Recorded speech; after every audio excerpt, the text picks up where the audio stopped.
사랑과 평화가 함께하는 가톨릭 한마당.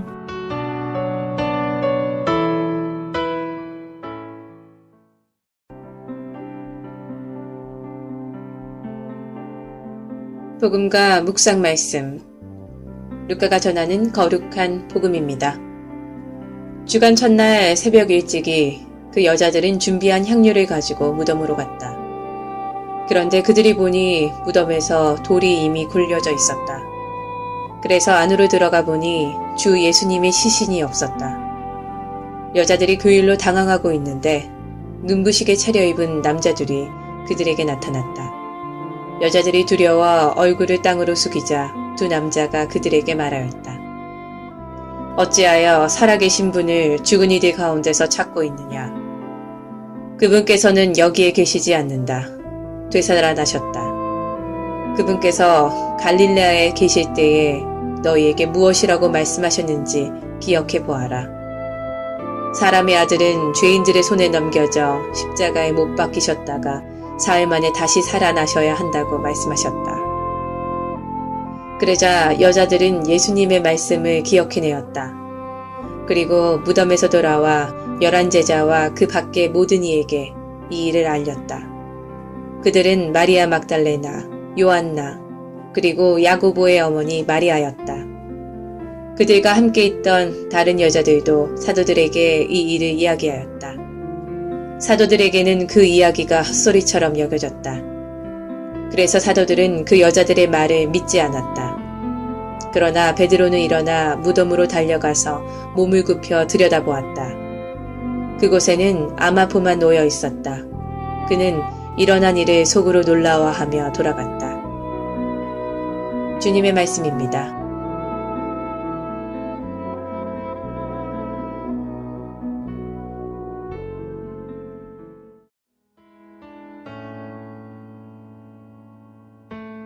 오늘의 말씀, 성정화상 바오로 성당 이경환 신부님의 말씀입니다.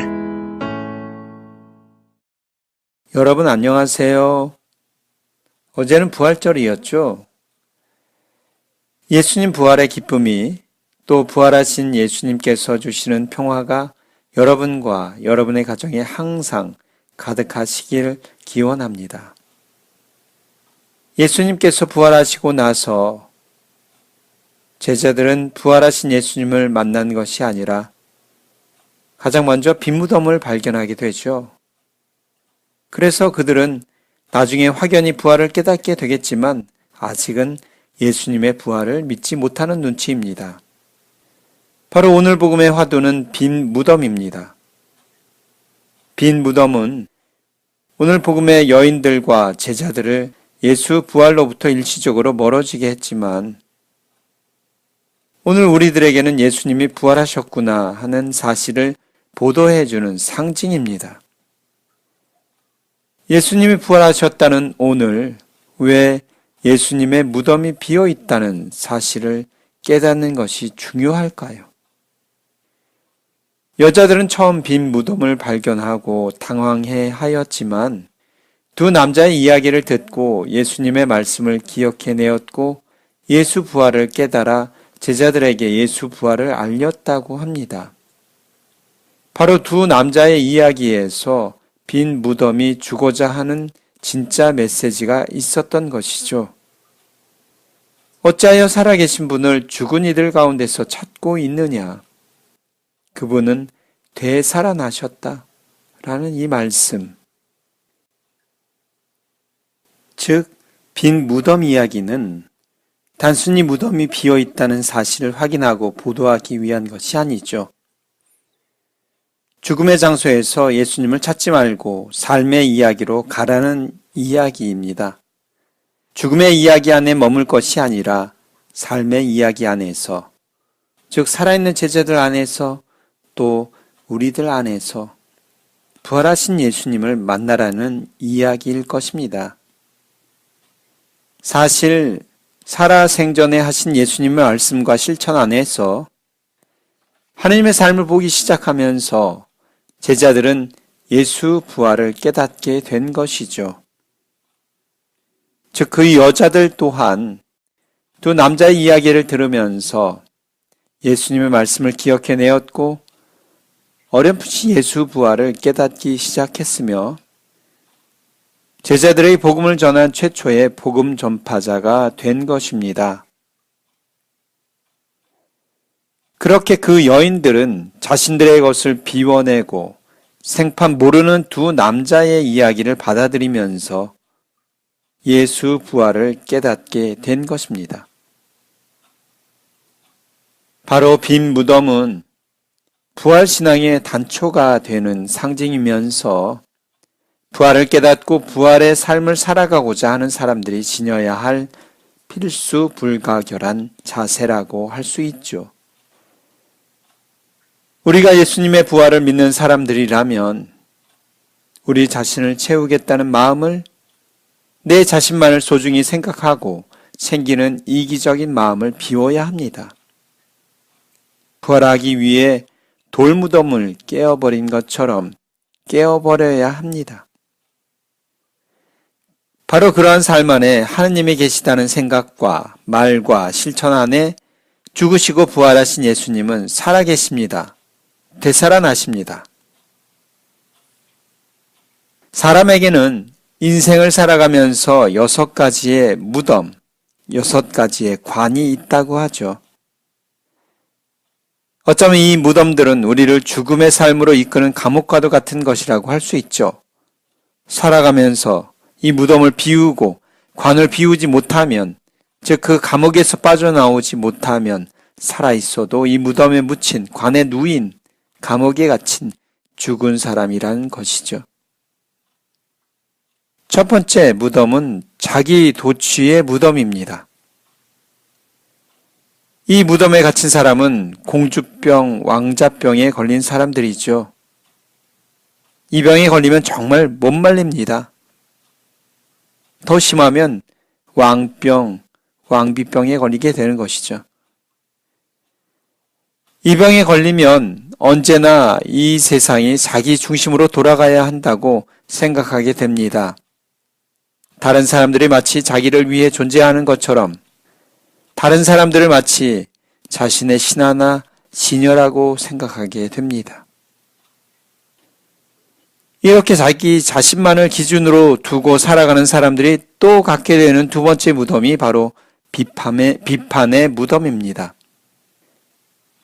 늘 자신의 기준만 옳다고 생각하기 때문에 항상 다른 사람에게 단점만 보고 비판하기를 좋아하는 사람들. 늘 옳고 좋은 것은 자기 자신만이 가지고 있다고 생각하기 때문에 이러한 병에 걸리게 되는 것이죠. 세 번째로는 절망의 무덤입니다. 항상 세상을 부정적으로만 보고 불평하며 절망하는 사람들. 조그만 어려움만 접해도 세상 탓, 남 탓을 하면서 신세 한탄이나 하는 사람들. 이런 사람들은 자신 안에 그 역경을 이겨낼 수 있는 힘이 있음에도 불구하고 금방 포기하고 말죠. 넷째는 과거 지향의 무덤입니다. 옛날이 좋았다고 하면서 현재를 낭비하는 사람들. 옛날이 좋다 하면서 시간이 지나면 좋다고 할 그 옛날, 지금인 현재를 행복하게 살지 못하면서 삶의 가장 좋은 선물인 현재를 누리지 못하는 사람들이죠. 이런 사람들은 현재만 아니라 자신에게서도 좋은 점을 못 봅니다. 내 떡의 소중함은 모르고 남의 떡만 크게 보게 되죠.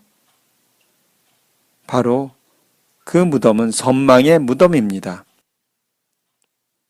자꾸 남의 떡만 바라보고 비교하면서 자꾸 남이 잘 되는 것을 바라보게 될 수밖에 없게 되죠. 그리고 괜히 배가 아파지면서 자꾸 헐뜯고 싶어집니다.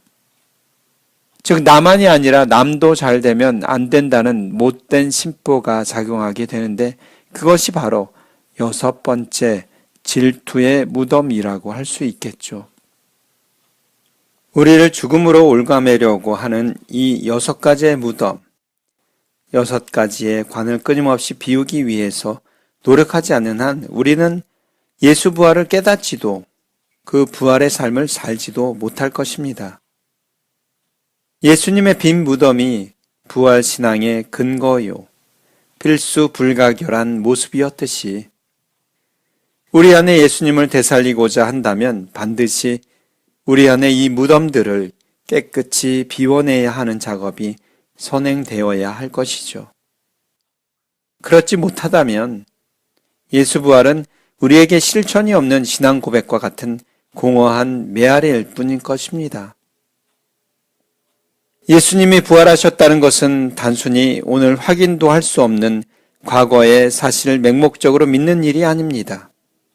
우리에게 들려주고 보여주신 예수님의 삶 안에서 하느님의 일을 발견하고 우리 삶 안에서 그것을 되살릴 때 진정으로 예수 부활을 믿는다고 할 수 있겠죠. 그러므로 예수님께서 당신의 삶을 통하여 끊임없이 내어주고 비우셨고 마지막 죽음까지도 비우심으로써 온전히 부활의 삶을 보여주셨듯이 우리도 우리 자신을 죽음의 삶으로 치닫게 하는 여러 무덤의 삶을 비워냄으로써 부활과 생명의 삶을 살아갈 수 있어야 하겠습니다. 분명 우리들도 어둠에서 빛으로, 의혹에서 신앙으로, 슬픔에서 기쁨으로, 두려움에서 용기로, 다툼에서 용서로, 미움에서 사랑으로, 절망에서 희망으로 거듭나는 기쁨과 평화와 자유의 삶을 살 수 있게 될 것입니다. 다시 한번 예수님 부활의 은총이 여러분에게 가득하셔서 여러분들이 그러한 삶을 온전히 살아나가시기를 두 손 모아 기원합니다. 아멘.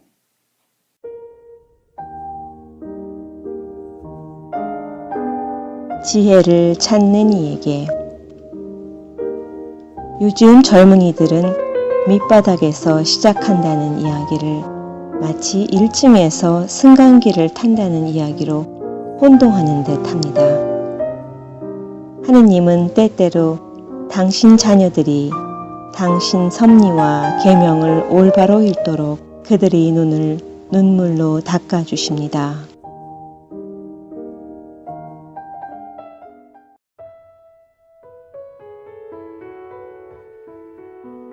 시카고 지역 카톨릭 한인 공동체 소식과 공지사항을 전해드리는 카톨릭 한마당 게시판 시간입니다. 성 김대건 성당 예비신자 모집 안내입니다.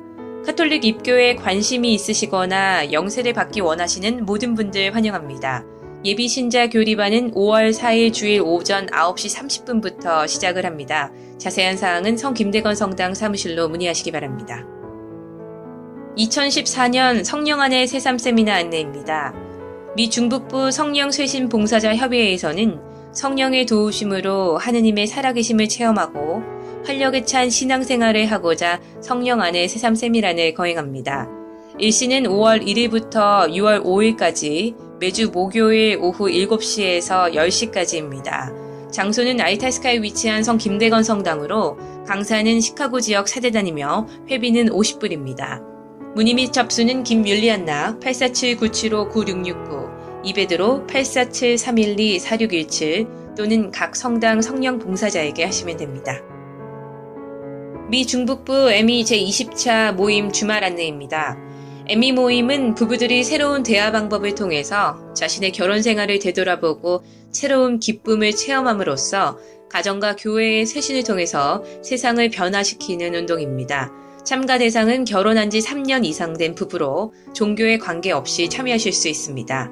일시는 5월 24일 토요일 오후 7시부터 5월 26일 월요일 오후 5시까지, 장소는 베스트 웨스턴 플러스 샴버그 호텔이며 선착순 25쌍 부부로 참가비는 400불입니다.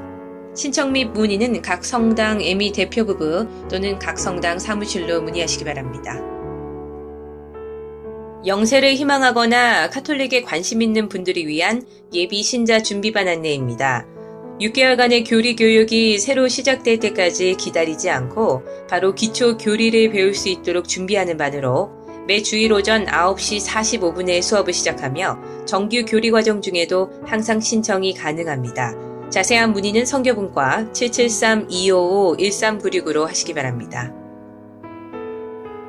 시카고 지역 성당 안내입니다. 시카고에 위치한 한국 순교자 성당 연락처는 773-205-5685, 알세스케에 위치한 성 김대건 안드레아 성당 연락처는 630-250-0576, 네이퍼블에 위치한 한국 순교자의 모호 성당 연락처는 630-794-0203, 데스플레인에 위치한 성정화상 바오로 성당 연락처는 847-699-6334입니다. 바티칸 소식입니다. 교황청 가정평의회 의장 빈첸초 팔리아 대주교는 오는 10월 바티칸에서 열리는 세계 주교 시노드를 앞두고 이혼자와 재혼자에 대한 교회의 사목적 배려와 관심이 절실히 필요하다고 지난 12일 밝혔습니다. 팔리아 대주교는 이날 바티칸 전문 인터넷 사이트 바티칸 인사이더와의 인터뷰에서 현재 전 세계에서 일어나는 가족 해체 문제는 주교 시노드가 꼭 다뤄야 할 의제라며 이 가운데에서도 이혼의 아픔을 겪고 살아가는 사람들, 그리고 이 같은 불행을 딛고 재혼한 사람들과 그 가정에 대해 교회의 우선적 사목이 필요하다고 말했습니다. 팔리아 대주교는 이어 자비에 눈 감지 말고 진리에 반대하지 말라면서 자비는 최고의 규범이라고 강조했습니다. 팔리아 대주교는 또 세계 주교 시노드는 가난한 가정들이 처한 위기나 고령화 사회에서 가정과 사회의 어르신 역할 등도 의제로 다룰 예정이라면서 오늘날 사회에서 가부장적인 권위나 개인주의적인 문제 때문에 가정이 흔들리지 않도록 해줄 것을 각 지역 교회에 요청했습니다. 팔리아 대주교는 특히 가정 공동체가 건강해야 사회 공동체도 건강해진다면서 가정에 위기가 온다면 건강한 사회에 즉시 도움을 청하고 다른 가정들은 열린 마음과 관대한 자세로 그 가정을 도와야 할 것이라고 덧붙였습니다. 지금까지 카톨릭 게시판 시간이었습니다.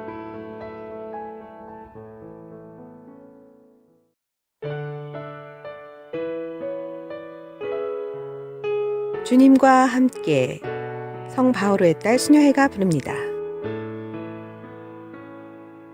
세상 모든 이에게 복음을 전하라 하신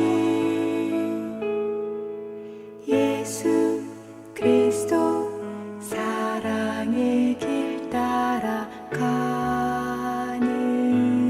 우리 말씀과 성체의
가톨릭 교리. 오늘은 부활 8일 축제, 부활 달걀, 파스카양, 그리고 부활 행렬에 대해 말씀드리겠습니다. 전통적으로 교회에서는 큰 축제인 경우 8일간 계속하였습니다. 부활 8불은 부활절부터 그 다음 주일, 부활 2주일까지의 8일간인데 모두 대축일 등급의 평일에 해당되게 됩니다. 이 기간에는 부활을 통한 구원의 완성과 기쁨의 절정을 노래하며 성대하게 알렐루야를 노래하게 됩니다. 새 영세자들은 이 기간에 기쁨과 순결을 상징하는 흰색 옷을 입고 다녔습니다. 세례받은 이들이 한 주간 동안을 자기들의 축제 주간으로 생각하고 재생의 기쁨과 교회 공동체 생활과 성서 생활을 배우면서 지냈고, 이 기간 동안에는 휴업을 하였는데 여기에서 부활 8부가 생겨났으며, 이 축제 주간의 맺음은 새로 세례받은 자들이 세례 때 입었던 흰옷을 마지막으로 입는 날이라고 하여 400주일이라고도 불렸습니다. 부활 대축일에는 달걀에 그림이나 글씨 혹은 기호를 새겨 선물하는 아름다운 관습이 있었습니다.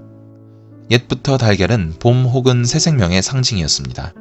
달걀은 생명이 없는 것처럼 보이지만 그 안에 새로운 생명을 내포하고 있어 마치 겨울 뒤에 숨어있는 봄과 같습니다.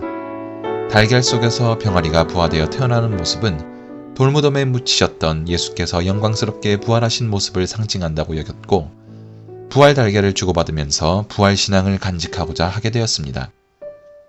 파스카 양이란 부활 축제 기간에 파스카의 희생제물이 되신 그리스도를 상징하는 어린 양을 먹는 것으로 매우 의미 깊은 일입니다. 과자나 빵으로 어린 양의 모습을 만들어 승리의 길을 꽂고 그 주위를 꽃, 초, 부활 달걀 등으로 꾸미게 됩니다.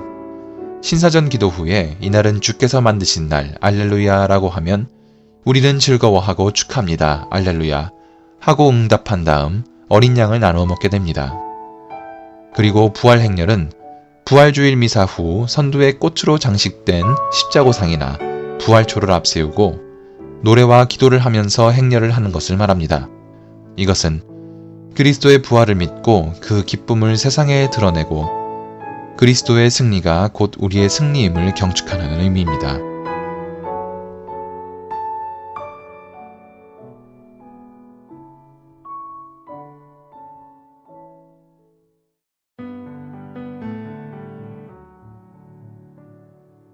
성인들의 생애. 성 안셀무스 주교학자. 1033년 겨울 이탈리아 북부 아오스타의 부유한 귀족 가문에서 태어난 성 안셀무스는 15살 되던 해에 수도원에 입회하려 하였으나 부친의 반대에 부딪혀 뜻을 이루지 못하였습니다.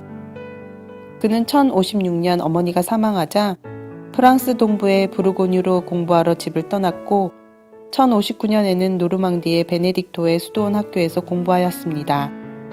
여기서 그는 1060년 아버지마저 사망하자 정식으로 수도원에 입회하여 수도자가 되었습니다. 1067년에 수도원 학교의 교장이 된 성 안셀무스는 제자인 동료 수도자들을 위해 많은 작품을 저술하였고 윤리교육과 종교교육에 힘씀으로써 베크 수도원 학교를 명문학교로 발전시켰습니다. 1078년에 수도원 원장이 된 그는 박학다식과 성덕에 대한 소문을 듣고 수많은 청년들이 베크 수도원으로 몰려들자 그들을 한 곳에서 교육할 수 없어 프랑스와 영국 여러 곳에 수도원을 건립하였습니다. 이를 통해 프랑스의 경계를 넘어 영국에까지 명성을 떨친 성 안셀무스는 영국 왕 윌리엄 2세에 의해 1093년에 캔터베리의 대주교로 임명되었습니다. 그는 영국 국왕을 상대로 하여 교회의 권리를 옹호하는 일에 혼신의 힘을 다 바치면서도 학문을 게을리 하지 않아서 그 당시 그는 위대한 신학자요 스콜라 학파의 아버지라는 칭호를 이미 얻고 있었습니다. 그는 계시와 이성이 조화를 이룰 수 있으며 아리스토텔레스파의 변증법에서 이용하는 이성주의를 신학에 성공적으로 도입시킨 첫 번째 인물이었습니다. 그의 관심과 염려는 가장 가난한 사람들에게까지 미쳤으며 교회 안에서 노예 매매를 반대한 첫 인물이 되었습니다. 다음은 성 안셀무스의 오페라 옴니스의 한 구절입니다. 아무도 하느님께서 원하시는 것과 다른 소망을 하늘에서 가질 수 없다. 한 사람의 바람은 모든 사람의 바람이 될 것이며 모든 사람의 바람과 각 사람의 바람은 또한 하느님의 바람이 될 것이다.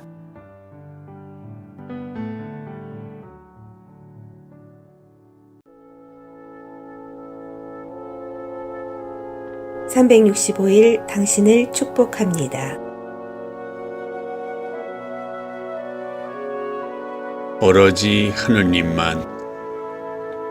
여러분이 이제 하느님께만 신뢰를 두어야 한다는 것을 알게 되어 기쁩니다. 하느님은 언제나 넉넉히 주십니다.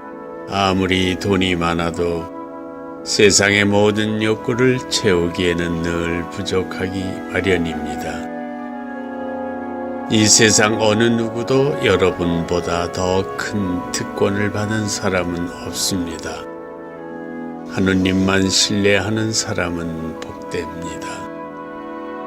만군의 주님, 당신을 신뢰하는 사람은 행복합니다. 시편 84장 13절.